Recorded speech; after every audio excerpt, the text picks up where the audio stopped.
It was a Sunday evening in October, and the roast on the table had gone cold. My father pushed back his chair so hard it left a black mark on the baseboard. He pointed at my sister, Danny, who was 22 years old and 8 weeks along, and he said 4 words that landed like something physical. "You are not mine." He did not mean it the way it sounds. He meant something worse. He meant she had stopped belonging to him the moment she stopped being useful to his idea of who we were. My mother did not say anything. She walked to the front door and held it open. That was her way. She never had to raise her voice. The open door said everything. I was sitting across from Danny at that table, and I watched her pick up her jacket from the back of the chair. She did not look at either of them. She looked at me. And that look, I have carried it for 3 years. But what happened the afternoon of Lila's second birthday, what my father saw when he walked through that gate and finally understood the whole picture, that is something no one in our family will ever forget. Welcome back to your channel name, where real family stories remind us that surviving is not the same as being saved. If you are new here, this is the place people come when they need to know they are not alone. Drop a comment with whatever you are feeling as you listen, and subscribe if you want to stay. We're just getting started. Rewind 3 weeks before that dinner table. Danny had come to my apartment on a Tuesday night, which was not unusual. What was unusual was that she sat on my kitchen counter and did not say anything for 4 minutes. I counted. The refrigerator hummed. A car alarm went off somewhere outside, and then stopped. She was holding a paper coffee cup she had bought on the way over, and she kept turning it in her hands, round and round, the way you spin a ring when you are not sure whether to take it off. "I need to tell Mom and Dad something," she said finally. "Okay," I said. "I need you to be there when I do." I did not ask what the something was. I had a guess. Her face had a quality I recognized, a specific kind of stillness that meant she had already cried about it and had no intention of crying again in front of me. She was like that. Danny always finished her feelings privately before she brought them to other people. I respected that about her, even when it kept her from asking for help when she needed it most. 3 weeks later, I sat at our parents' table and watched her tell them. Roast beef. Green beans. My mother's good white plates. She set down her fork, cleared her throat, and said, "I am pregnant. 8 weeks. She named no one. She offered no explanation. She just said it the way you say something you have practiced so many times it has stopped feeling like language. My father stood up. I will not repeat every word he said, because some words deserve to be forgotten. But I will tell you that when my mother walked to the door and held it open, I stood up too. I put my hand on Danny's shoulder, and I said, "Get your coat." We walked out together. The door clicked shut behind us. Not a slam. A click. That was somehow worse. Slams have emotion in them. Clicks are decisions.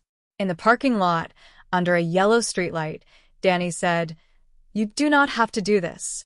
"I know," I said. We drove to my apartment in silence. I made tea she did not drink. She slept on my couch with her shoes on, and in the morning I found her sitting on the kitchen floor leaning against the cabinet door with her hands around a mug that had gone cold. She looked like someone trying to decide whether to start over or stop entirely. I sat down on the floor beside her. We did not speak for a while. That was the beginning. Our family had a specific shape to it, the kind of shape that only makes sense if you have lived inside it. My father, Robert, worked in insurance and coached youth basketball on Saturdays, and he was the kind of man who received compliments easily and criticism not at all. My mother, Patricia, chaired the neighborhood association and arranged flowers for the church on alternating Sundays and called it her ministry, though I was never sure to what. We were the Caldwells of Birchwood Drive, which was not a real distinction, but felt like one inside the walls of that house. The unspoken rule was this: you were permitted to fail, but only privately, only briefly, and only in ways that could be explained later as a learning experience. Danny had never followed rules well. She was warm and loud and laughed at things other people considered embarrassing. She worked at a bakery and took night classes toward an accounting degree she was not sure she wanted. She had been seeing someone for 11 months, someone she had never brought home, never mentioned by name, never introduced. The reason for that silence would not become clear to me for a very long time. And when it did, I understood that Danny had not been protecting herself. She had been protecting someone else entirely. The first months were the math of survival. I moved Danny into my second bedroom, which had been my home office, and I relocated my desk to the living room corner where it stayed for 2 years. I was 31, working as a dental hygienist, making $58,000 a year, and carrying $9,400 in savings. I did the numbers on a legal pad the morning after she moved in. Rent, groceries, prenatal vitamins, copays. I called my supervisor and asked for Saturday shifts. She said yes, and did not ask why.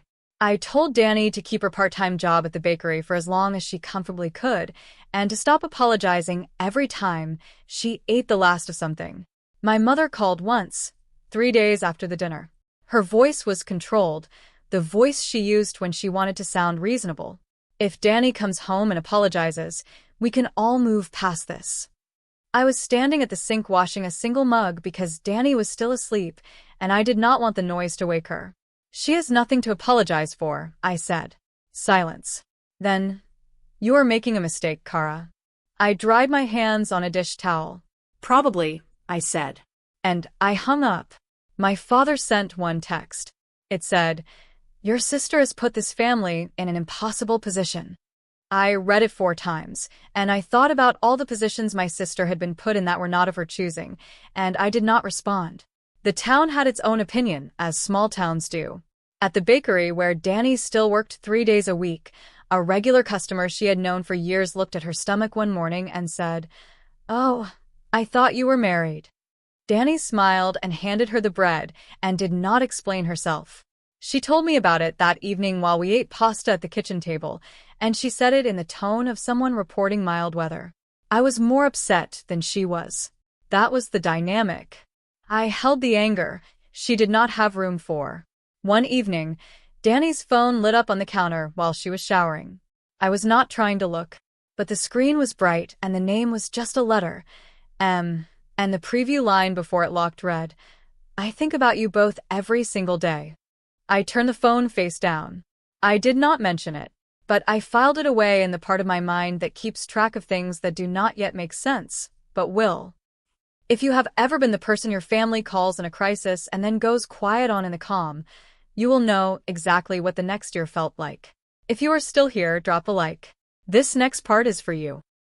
Lila was born on a Wednesday morning at 7:22 a.m., healthy, 7 pounds exactly, with a full head of dark hair that curled at the temples. Danny cried. I did not, because someone had to hold the phone and photograph this person arriving into the world, and I appointed myself that person. Our parents were not there. There were no flowers from our mother.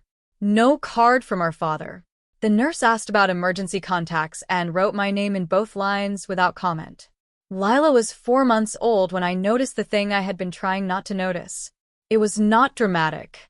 It was just her face, the specific arrangement of it, the wide-set eyes, the strong brow, the way her jaw was already squaring off in a way that looked nothing like Danny and nothing like our family, and everything like someone I had seen somewhere. I could not place it. Not yet. The letter was in a shoebox under Danny's bed. I found it in March, during the second year, when I was looking for the spare set of car keys Danny had borrowed and forgotten to return. The shoebox slid forward, and the envelope slid out unsealed, not hidden exactly, just not displayed either. I should not have read it. I read it anyway. It was 3 handwritten pages, addressed to someone named Marcus. The handwriting was Danny's, the round, unhurried letters she used when something mattered. It said, "I know your family does not want you near mine. I know what your father said. I know you do not know she exists yet. I am not sending this because if I do, you will come back, and if you come back, your father will destroy everything you have built, and I cannot be the reason for that." She had written his last name once at the very end in smaller letters, as though she was trying to make it smaller by writing it that way. The room was quiet. I could hear Lila breathing on the monitor. I read the name again. Then I sat on the edge of Danny's bed for a long time, because I had recognized it. That evening after Lila went down, I made tea and sat across from Danny at the kitchen table, the same way we had sat the morning after everything fell apart. I told her what I had found. The color left her face, then came back different. She did not try to talk me out of what I already knew. She just nodded and told me the rest. She and Marcus had been together for almost a year before the pregnancy. His family and ours had a history, a property dispute a decade earlier, the kind of thing that calcifies into permanent hostility in small towns. Robert Caldwell and Marcus's father, Gerald, had not spoken in 9 years and had no intention of starting. The relationship had been secret from the beginning, and when Marcus's father found out, because fathers like that always find out, he told Marcus that if he stayed with Danny, he would be cut from the family business, the house, everything. Marcus was 26 and 3 years into building something real. He did not leave Danny. His father arranged it differently. A job offer in another city, framed as an opportunity. A conversation Marcus had never fully described to Danny.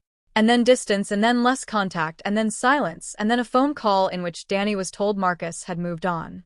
She discovered the pregnancy 2 months after that phone call. She wrote the letter. She did not send it. He does not know, Danny said. No, I said. I was protecting him. I set my mug down. You have been protecting everyone except yourself for 2 years. She did not argue. She just looked at the table for a moment, and then she looked up at me and said, "What are you going to do?"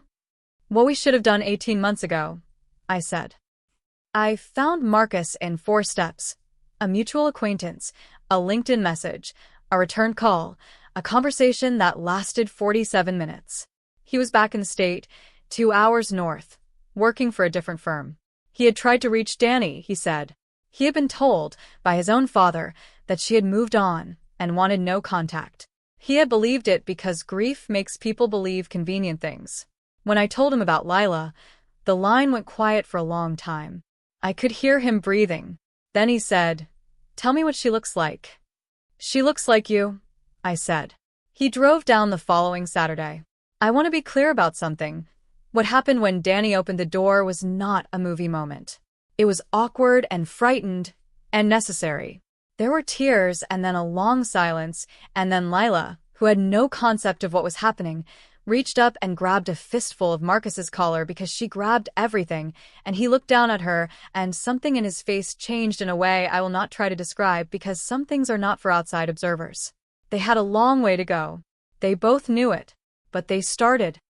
If you have ever watched someone who burned your life down try to walk back in once the smoke cleared and the new house looked inviting, you know what came next.